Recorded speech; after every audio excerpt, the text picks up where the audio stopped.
Olá a todos, bem-vindos ao nosso estudo Iniciação ao Espiritismo, dando continuidade a esse estudo maravilhoso, que é desse livro da autoria da Terezinha de Oliveira. E hoje nós vamos estudar dois capítulos. O capítulo 13, que é os Espíritas e o Casamento, e o capítulo 14, a Confissão e a comunhão, dos cristãos. Esses dois capítulos bem interessantes. Nós vamos ver sobre a evolução do casamento, à luz da doutrina espírita, como que é o casamento, como que ele é visto, como que deve ser, falar um pouquinho do divórcio, quando ele é necessário. E quando nós formos falar aqui do capítulo 14, a confissão e a comunhão dos cristãos, a importância, de discernirmos alguns sacramentos que algumas religiões têm, a nossa doutrina não. E vai ser muito interessante esse ensinamento, O que é o pão? O que o pão representa para a nossa vida? O que o vinho representa para nós diante da doutrina espírita. Então tem bastante assuntos bacanas aí para nós podermos, bacanas no sentido assim, interessantes, desafiador, que a gente vai cada dia mais desvendando e aprendendo todos os ensinamentos de Jesus. Vamos fazer então a nossa prece inicial para já darmos início a esse estudo maravilhoso,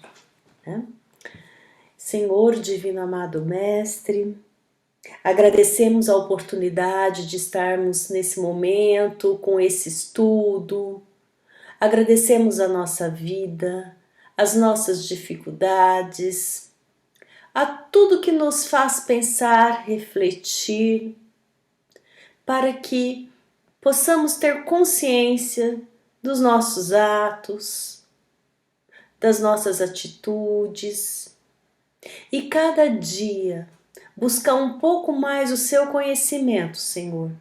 Desta forma vamos conseguindo ter discernimento do que é certo, do que é errado, do que podemos, do que devemos. Ampliando a nossa consciência, ampliando o nosso livre-arbítrio.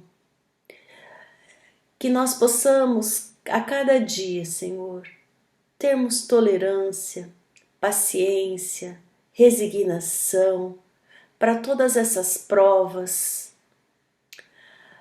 para todos esses momentos de dificuldades que sabemos o quanto são importantes para a nossa evolução, para nosso crescimento. Que assim seja. Então, vamos ao nosso estudo. Primeiro, nós vamos estar vendo os Espíritas e o Casamento, que é o capítulo 13, certinho? Bom, vamos começar com a evolução. O casamento sempre foi como ele é, casamos, alguns têm os rituais. Então vamos falar um pouco dessa evolução. Como que eram os nossos relacionamentos, Bom, o princípio inteligente que nós estamos estudando desde os primeiros capítulos, No início da nossa criação, as nossas experiências na escala animal, o que nós vimos? Como que eram os acasalamentos, Normalmente, esses acasalamentos eles eram guiados apenas pelo nosso instinto. Então, nós não tínhamos responsabilidade sobre esse relacionamento, por tudo isso.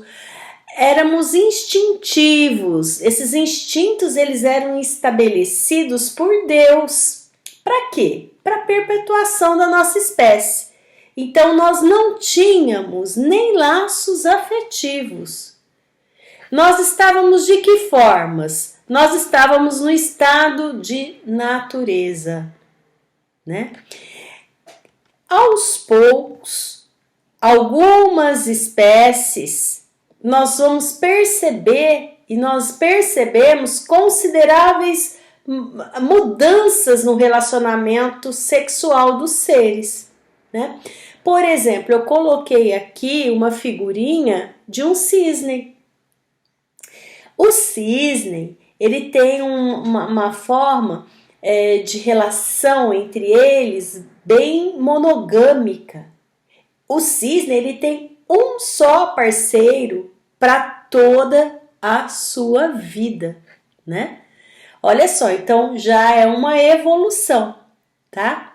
E a gente vai percebendo em algumas espécies o desenvolvimento da afetividade, da responsabilidade pela prole e, por vezes, como é o caso do cisne que eu comentei agora, a monogamia. E quando o espírito, então, atinge a escala humana, esse comportamento sexual que trouxeram das experiências corpóreas do reino animal passa a sofrer algumas modificações, né?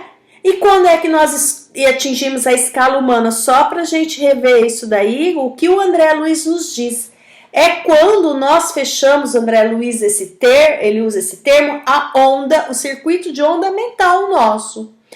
Aí quando nós, o espírito, né, mania de falar nós, mas quando o espírito, ele passa a ter consciência de si mesmo, quem ele é, dos seus atos, das suas atitudes, tá? Do seu mundo ao redor, e aí ele tem consciência de tudo isso, certo? Então, o que nós vamos perceber, né? Que aí o espírito está na escala humana, vai ter aquelas formas brutas, né, dentro dele, é um ser espiritual, mas já começa, depois nós vamos perceber que já começa a desenvolver a capacidade, né, de amar. Então ainda tem fisicamente, né, perdura a força do instinto sexual, e aí começa então a capacidade de amar, que está acima e além da nossa necessidade sexual corpórea, né? Aqui eles falam que é a essência mesmo. Eu vou passar uma frase já adiante para vocês, que as relações do casamento está muito ligada a essa capacidade de amar acima da necessidade sexual corpórea. Amor é uma coisa, sexo é outra. Tá? Embora naturalmente quando tem um amor e a possibilidade de uma união sexual, né? Essa união sexual vai completar essa expressão do amor.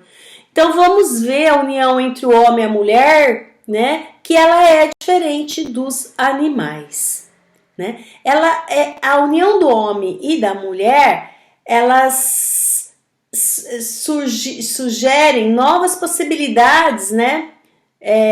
Com essa união surgiram novas possibilidades e novas exigências, né? Nesse sentido é igual essa engrenagem, por isso que eu coloquei essa figurinha, né? Se ela tem 10 anéis, tem 10 entradas, tem 10 dentinhos, e assim nós vamos perceber o que nessa engrenagem? Uma união perfeita, interligada, tá? E o que é que tem de especial nessa união entre o homem e a mulher que a gente percebe? Essa união, ela tem mais exigências, tá? Tem a parte espiritual, não é só aquela parte física, instintiva, como nós falamos, né? Como poderia ser para esse ou para aquele, mas espiritualmente deve existir também esse encaixe perfeito, tá? Então, uniões fortuitas, ocasionais, irresponsáveis não nos servem mais, né? Por quê? Nós vamos perceber ainda que vão ter seres humanos que são poucos evoluídos, né? Muitos ainda a gente vai perceber que vão estar próximo daquela escala animal. Acabamos de falar e várias vezes aqui que os espíritos não são criados juntos, estão sendo criados continuamente. Então todos nós temos evoluções diferentes. Então muitos que têm aquela próximos, como nós falamos, da escala animal, eles se unem sexualmente quase que por um instinto, sem nenhuma necessidade, sem nenhuma preocupação pelo seu par, pela estabilidade. E é aí que nós vamos perceber essas uniões fortuitas, ocasionais, irresponsáveis. Esse tipo de união já não nos serve mais. Elas foram substituídas para quê? Para o casamento monogâmico com um só par, tá? Então, esse casamento monogâmico é uma união permanente de um homem e de uma mulher, né? Isso não quer dizer para a vida espiritual eterna, para a nossa união aqui na Terra, da nossa união, tá? Então, nós precisamos desse casamento monogâmico para realização maiores, tanto para nós cônjuges, como para os nossos filhos e para a sociedade. Por que que isso é importante, ele ser mais duradouro? Para a gente conseguir cumprir os nossos objetivos, os nossos propósitos com os nossos cônjuges, principalmente para as criações dos filhos. Tem os filhos, depois tem netos, né? Então tem várias relações aí, né? Então, mas isso vai requerer que o casal, uma união e colaboração mais profunda e duradoura, tá? Então o casamento requer mais tempo juntos, para quê? Para poder realizar os objetivos, as missões que os casamentos têm, sim, missões. Então vamos entender agora o que é o casamento na visão espírita. Falamos da evolução, que nós éramos mais instintivos, da necessidade então do casamento e o porquê de ser mais duradouro. E o casamento na visão espírita, tá? É a união permanente de dois seres, não é contrária à lei da natureza, mas é um progresso na marcha da humanidade. Um progresso representa um estado superior ao quê? Ao da natureza. Nós não somos mais como os animais. Nós temos responsabilidades, nós temos questões espirituais envolvidas aí e consciência, como nós vimos, né? Então, um segundo ponto, que é a união não apenas física, mas é inulidível caráter e implicações espirituais. Aqui que a gente precisa entender. Muito forte essa relação do casamento à luz do espiritismo. Tá? Então, primeiro aspecto dessa união, que não é apenas física, mas de iniludível caráter e implicações espirituais, tem 3 pontos. O primeiro, que ele atende à afinidade. O que é atender a finalidade? Vai unir os semelhantes, né? Tendências semelhantes, aptidões, semelhança, tudo isso que nos une, que nos atrai. Nós somos espíritos em aperfeiçoamento, tá? E muitos de nós, às vezes, vão ficar esperando a nossa alma gêmea e às vezes ele não encontra. Sabe por que nós não encontramos? Porque às vezes nós temos problemas de expiações e acabamos, às vezes, encontrando um casamento que não de alma gêmeas, mas que ficamos de algemas. Ficamos presos, tá? Então, estabelecemos laços no passado e nós temos que enfrentar, resgatar, corrigir esses erros cometidos. Então, é uma tarefa muito importante para nós, é uma tarefa muito importante para a nossa evolução. Não uma encarnação perdida, infeliz. Temos que lutar, temos um trabalho, né? Nós estamos espiando uma situação anterior. Nós também não estamos aqui só para sofrer, mas enfrentar essa situação, corrigir esses problemas, tá? Mas Deus às vezes nos colocou numa situação para nós compreendermos, olha, né? Reveja isso, principalmente quando situações se repetem muito conosco. Então, muitas vezes, um casamento ele pode ser por uma expiação. Na realidade, esse casamento vai ser uma oportunidade para nós realizarmos, para nós conseguirmos nos reequilibrar, ou nos reequilibrar alguém, um filho, um esposo, alguém que nós temos relações. É trabalhoso. E não é tão gratificante a princípio, né? Eu pedi para passar por isso, enfim, mas é muito importante para quê? Para as nossas vidas, para a nossa evolução. Também existem os casamentos de missões, que regeneram, que santificam. Então, às vezes alguém vem um filho, uma família, para reerguer os filhos, para reerguer o companheiro, para se auxiliar e se ajudarem, né? E isso é por questões até de vidas anteriores. Outro aspecto, nós falamos que atende à afinidade, nós vamos ver o aspecto resulta de resoluções tomadas antes da reencarnação dos espíritos, no plano espiritual. Então, antes de reencarnarmos, nós programamos o nosso casamento. Às vezes até as músicas nos dizem assim, estava escrito nas estrelas, enfim. Programamos o nosso casamento porque já somos capazes de pensar, de analisar, de escolher, que nós já vimos nos capítulos anteriores, né, do nosso livre-arbítrio e pela nossa evolução, tá? Se nós não tivéssemos em condição de escolher, nós seríamos igual às crianças, né? Que às vezes elas não querem ir para a escola. Então, muitas vezes, os bons espíritos, os nossos mentores mais elevados, eles escolhem e programam para nós um casamento compatível com as nossas necessidades espirituais, compatível com o que a gente precisa estar aqui vivendo e aperfeiçoando, certo? Então,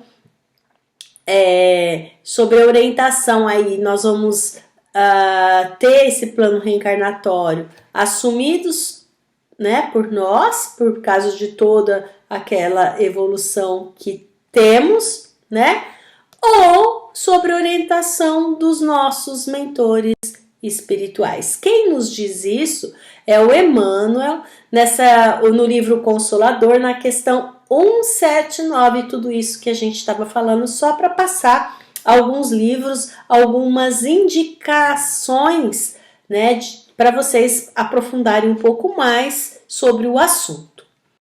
Por fim, né, essa união não apenas físicas, mas com implicações espirituais, o casamento deve se basear no afeto. Aqui eu falo 4 palavrinhas essenciais de um casamento duradouro: ter afeto, ter responsabilidade, ter respeito, tá? E ser mantido o mais com a durabilidade possível, para que se atinja os objetivos espirituais visados com o casamento, né? Por isso que a gente fala que ele tem que ser durável. E muitos não casam por afeto. Muitos acabam casando por interesse, por conveniência. Então, a gente fala, as pessoas às vezes não estão sabendo escolher muito bem, né? E nós vamos ver esses tipos de problema. Então, empenhemo-nos, pois, em nossos compromissos conjugais, com a boa vontade, né, para essa união, com tolerância, com devotamento, porque os dois não são igualzinhos. Então tem que ter devotamento, tem que ter cuidado, tem que ter dedicação, senão não vai criar aquele laço, aquele ambiente que sonhamos desfrutar, que nós queremos construir, né, um casamento de mão beijada, não é bem assim. Então nós temos compromisso, nós temos que cuidar, temos que zelar, temos que construir esse casamento. Bom, e vimos as responsabilidades, mas e o divórcio? possível, mas não aconselhável. Mas olha um detalhe importante, o casamento na Terra não é indissolúvel de um modo absoluto. Então, nós vamos perceber que a doutrina espírita ela foi pioneira em dizer isso nos livros dos espíritos em 1857. Olha só, tá? Não é indissolúvel de modo absoluto. Então, a doutrina já está falando alguma coisa a respeito disso.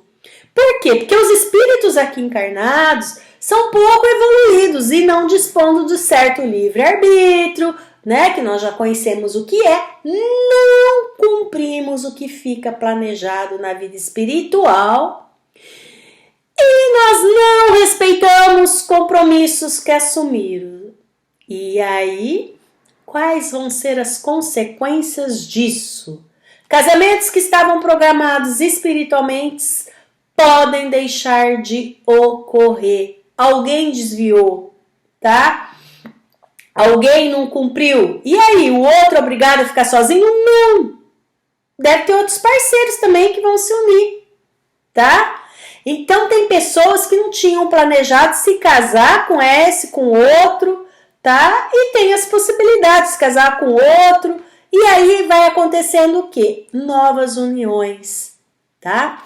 Outros podem se concretizar sem que fossem programados antes, porque o outro não cumpriu, aí ficou sobrando um par, que aí buscou outro parceiro, tá? Porque o par que era nosso não correspondeu, às vezes se desviou e acabamos casando com outros, enfim. E aí, tá? Então, tem casamentos que não se separam, né? Mas podem trazer agonia, podem proporcionar danos morais, psicológicos aos cônjuges. E pode levar a atitudes desesperadas, suicídio, homicídio, tá? Então, quando tem um casamento que vai enlouquecer, que vai matar, é preferível o quê? Separar. Eu não tô dizendo aqui para vocês, tá, que é bom separar. Eu não tô dizendo aqui que pode separar, tá? Eu tô dizendo que sendo preferível antes a separação do que ocasionar, né? Eu tô dizendo que é um mal menor a separação, tá? A separação é um mal, porém é um mal menor. Então, é melhor separar do que trazer problemas psicológicos para a família, para as pessoas, agressão, violência, tantas coisas que nós acabamos vendo aí. Então, é preferível um mal menor do que um maior. Lógico que o suicídio, homicídio, etc., violências vai ficar maior, tá? Bom, então, Jesus também analisou esse assunto do divórcio, né? E os israelitas perguntaram a Jesus por que Moisés tinha permitido a eles dar carta de repúdio de divórcio. E Jesus nos respondeu: Moisés vos permitiu repudiar vossas mulheres por causa da dureza dos vossos corações. Mas, ao princípio, não foi assim, tá? Então, a gente percebe que é pela dureza dos corações que os casamentos se desfazem e o divórcio acontece. Então, antes da concretização de uma separação conjugal, o que nós precisamos fazer? Então, é plausível, deve-se buscar fazer alguns, né, recursos possíveis para buscar compreensão, para buscar uma harmonização, tá? Então, um diálogo entre os cônjuges, psicoterapia de casais, fazer meditação, oração e, principalmente, reuniões de assistência espirituais, porque muitas vezes a desarmonia do casal ela é provocada ou ela é estimulada pelos nossos adversários espirituais, né? quando nós chamamos aí de obsessores, nós somos influenciados. Então, ir no centro, procurar toda essa ajuda, um atendimento fraterno, água fluidificada, vimos o evangelho no lar, buscar esses recursos e força, né? Mais adiante, nós vamos estudar sobre o poder da oração, da prece, como fazer um pouquinho melhor, mas de pedirmos, como a prece de hoje, eu até fiz um pouquinho mais isso, agradecer Jesus, pedir que nós possamos ter tolerância, que nós possamos ter resignação para as nossas missões. Isso já nos auxilia bastante com a parte espiritual. Então, caso a separação se torne inevitável, convém que os cônjuges aguardem um tempinho maior para assumir esses novos interesses, esses novos compromissos afetivos, para não impedirem, né, uma possível reconciliação. Porque senão alguém se separa, daqui a pouco já está junto com o outro, não está dando tempo para...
Então, os cônjuges que souberem respeitar esse compromisso, né, só terão que ganhar espiritualmente, tolerando, ajudando-se mutuamente, tá?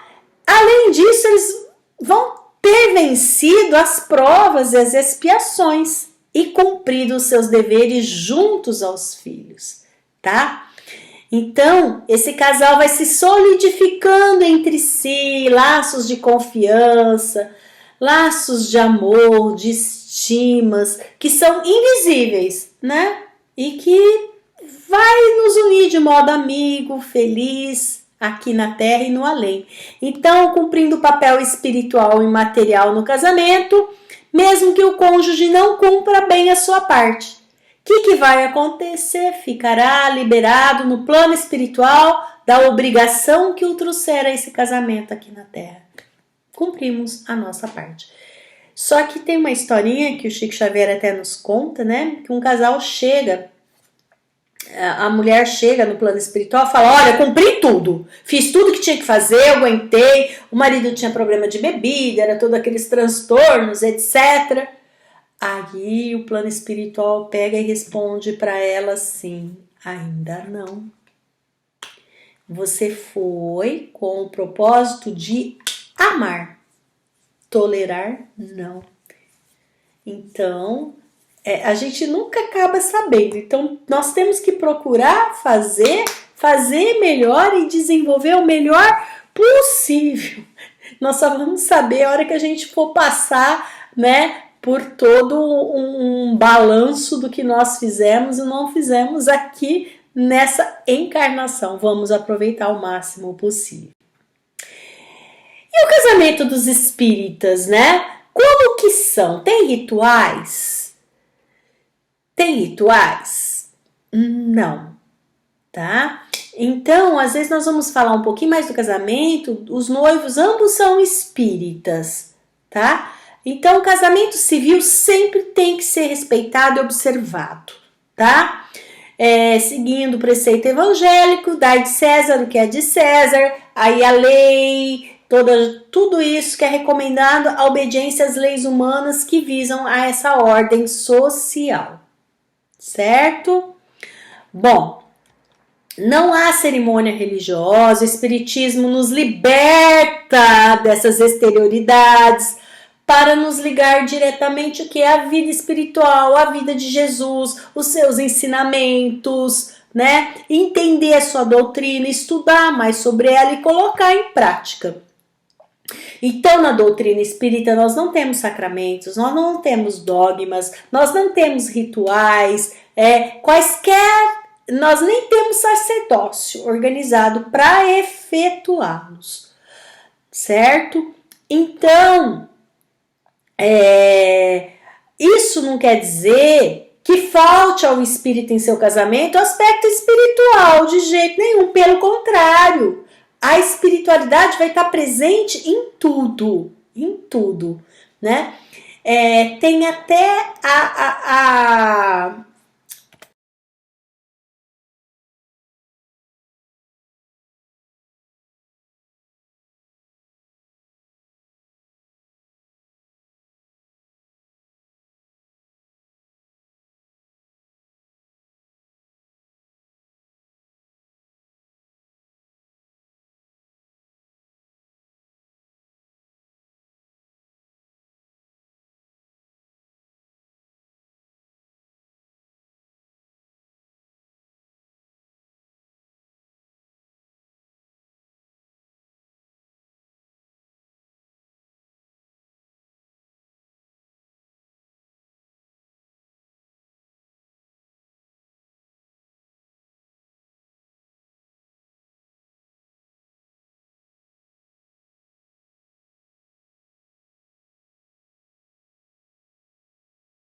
divino, tá? Então, quando um só dos noivos é espírito, eu vou comentar um pouco disso, mas segundo André Luiz, há casamentos de amor, de fraternidade, de provação e de dever. O matrimônio espiritual realiza-se alma com alma. Não importa se é espírita, se não é, de que religião que é. Então, isso que eu queria falar para vocês, olha, vai ter uma frase mais para frente, é essa do André Luiz, é o amor, né? É alma com alma, né? Representando os demais simples conciliações ou processos retificadores. Então, quando um dos noivos faz espírito, o que a gente orienta, né? Na fase do namoro, conversar mais, verificar o entendimento religioso de cada um, concordância do parceiro traseiro para o entendimento espírito, isso é muito bom. Devagarzinho, às vezes, vai se interessando. Não tendo essa possibilidade, analisar-se, né, se essa união persiste ou se é preferível não levar adiante um namoro. Às vezes os casais seguram para conversar sobre isso, mas é extremamente importante conversar sobre essa parte espiritual também, né? E aceitar o costume da religião do cônjuge, é a tolerância. O que importa nesse momento é a comunhão, é a união do casal, né? E para nós espíritas, seja na igreja católica, na evangélica, é aquela energia, aquela vibração de amor e a ligação com os bons espíritos que estão nesses lugares, né? Também com certeza, não tem diferença. Onde tem uma energia boa, o pensamento em Jesus, é isso que importa. Então, se vai casar em tal preceito, não importa. O que importa é aceitar esse costume da religião e de tudo. Aí, vestido branco, etc. Isso são costumes, isso são tradições da nossa cultura. Então, não vai ser obrigatório em nenhuma religião, tá? Isso daqui é moda, não tem a ver com religião e espiritualidade, casar de branco, de amarelo, de bege, de vestido curto, de vestido longo, de chapéu, de véu, de grinaldo. Eu procurei até colocar diferentes aqui, não importa. Então aqui nós finalizamos esse capítulo 13 que fala do casamento. Porque agora nós vamos ver, né, a comunhão e a confissão, certo?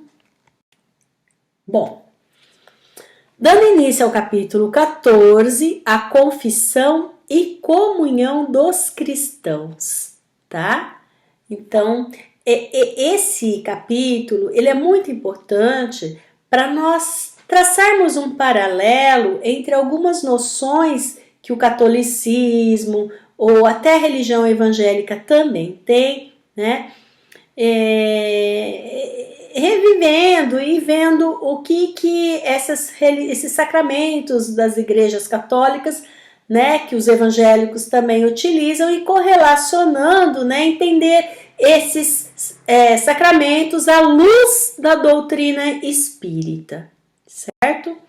Então, o que é confessar?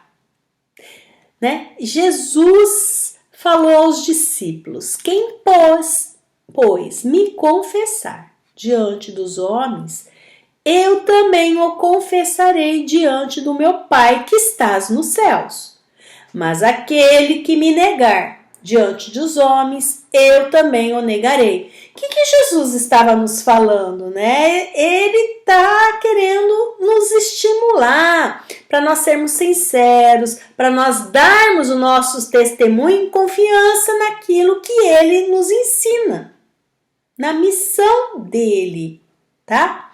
Então, às vezes as pessoas não têm coragem de confessar o que creem. Ele está pedindo aqui que seus seguidores, diante da dificuldade, né, confessasse que eles eram seguidores do Cristo, que eles eram seguidores dele, tá? Então, se eu negar, como Jesus pode dizer que é seguidor dele? Então, confessar é declarar, confessar é revelar, né, o seu testemunho. Confessar também pode ser quando comentamos com as pessoas, né? Reconhecer um erro, uma culpa, tá?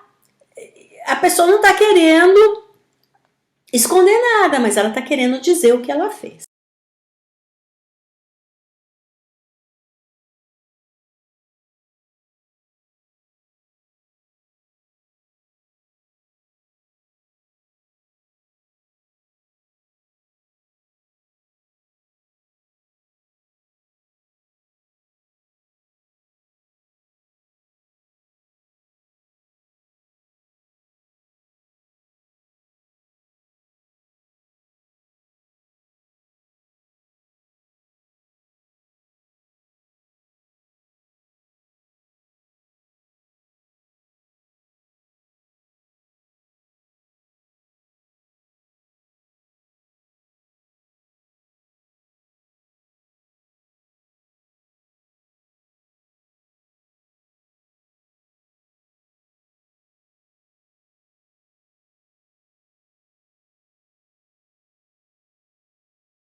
quando nós confessamos, é uma forma de caridade, né?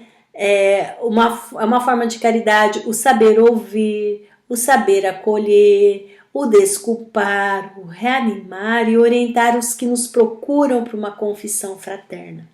Então, aqui o que eu quero dizer é que muitas pessoas às vezes chegam até nós com um desejo, com a necessidade de falar o que elas estavam fazendo. Às vezes, vem falar da família, de um ente querido, de uma dificuldade que está passando, que é isso que no atendimento fraterno nós fazemos. E essa é uma das maiores caridades. Às vezes nós estamos uma clínica médica aguardando atendimento, de repente alguém chega, vai conversando com a gente, passando algum problema que ela está vivenciando ali, só de nós ouvirmos, só de saber ouvir, de acolher, às vezes não precisamos falar nada, gente, um abraço, um olhar, um gesto, é a maior caridade que nós podemos fazer com o outro, até de sentir que o outro está precisando. Quantas vezes de chegar numa pessoa e dar um abraço, agora estamos mais compelidos devido à pandemia, mas só de você olhar, olha, eu estou aqui, se você precisar, você dá abertura para o outro, né? Às vezes se sentir acolhido, né? Uma pessoa que está em depressão, a compreensão. Nós estamos num momento na nossa vida que o quanto nós estamos precisando compreender uns aos outros, de apoiar, de estar ao lado. Nós gostamos disso para nós, por que não podemos fazer para com o outro? Né? De sentir acolhido, aconchegado, de ter um colo, de ter um ombro amigo. Essa é uma forma de caridade, uma das maiores caridades.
Bom, falamos de tudo isso, de confissão. Agora nós vamos falar da comunhão. Jesus, o pão da vida.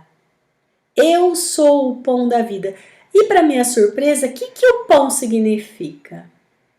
O pão significa o ensinamento de Jesus.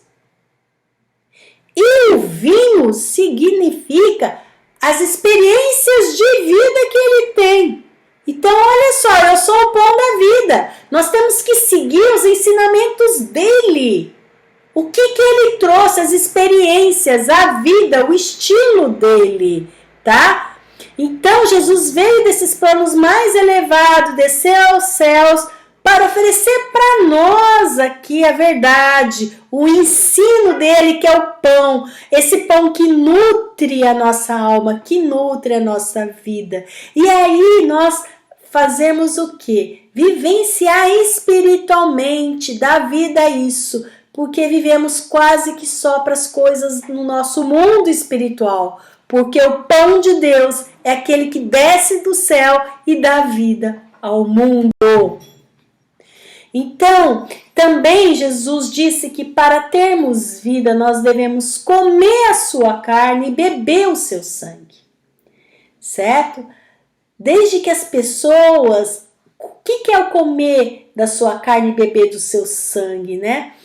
Assimilar o seu ensinamento, aprender com o seu exemplo, tá? Imitar, né? Vivenciar as suas experiências. Que tudo isso é o significado de comer a sua carne, beber do seu sangue. Então, quem se alimenta dos meus ensinamentos, quem que busca praticar os meus ensinamentos na sua vida do dia a dia tem vida eterna. Quem come a minha carne e bebe o meu sangue tem a vida eterna. Então, o que é comungar? Comungar, ter comunicação, uma participação em comum, uma união em crenças, em ideias, em condutas de quem? Crenças, ideias e condutas de Jesus. Então, assim como o Pai que vive me enviou, eu vivo pelo Pai. Então, aqui que está a chave, é assim. Quem de mim se alimenta, também viverá por mim, né? Então, aqui é o corpo e o sangue de Jesus, que é representado na Santa Ceia, tá? Então, perto de deixar esse mundo, Jesus ali na Santa Ceia, ele já ofereceu o pão, que é o seu ensinamento, e o vinho, que é a essência espiritual da sua vida, o seu exemplo. Por isso que a gente fala, temos que ser o exemplo de Jesus. Que ele reparte entre os seus discípulos. Quer dizer que ele estava dando a sua vida, que ele estava dando o seu exemplo por todos eles e por todos nós. E em favor de muitos. Esse que é o significado. Então, a gente acaba, né, encerrando que fazer isso em mim, isso em memória de mim. O que ele está pedindo? Para a gente levar essa experiência de vida dele, para a gente buscar os seus ensinamentos pelo pão, para que nós colocamos em prática esses seus ensinamentos pelo vinho. Então, olha só o que a doutrina espírita está sempre nos dizendo, né? Vamos aprender a vida de Jesus, os seus ensinamentos e colocá-los ele em prática. E o que nós temos que fazer para comungar que Jesus, né? Deus quer que seus seguidores sejam unidos, tá? Jesus queria que seus discípulos, seus apóstolos comungassem com ele, que tivessem unido com ele, né? Ele orava para que as pessoas viessem a crer nele, comungar com ele, para ser todos como com o Pai, tá? Então, o que eu desejo, o que nós, no término nessa aula de hoje, que nós possamos comungar com Jesus, que nós podemos entender e viver seus ensinamentos, colocar em prática, que nós possamos dia a dia seguir seus exemplos, que é o maior mandamento: amar a Deus e ao próximo, tá?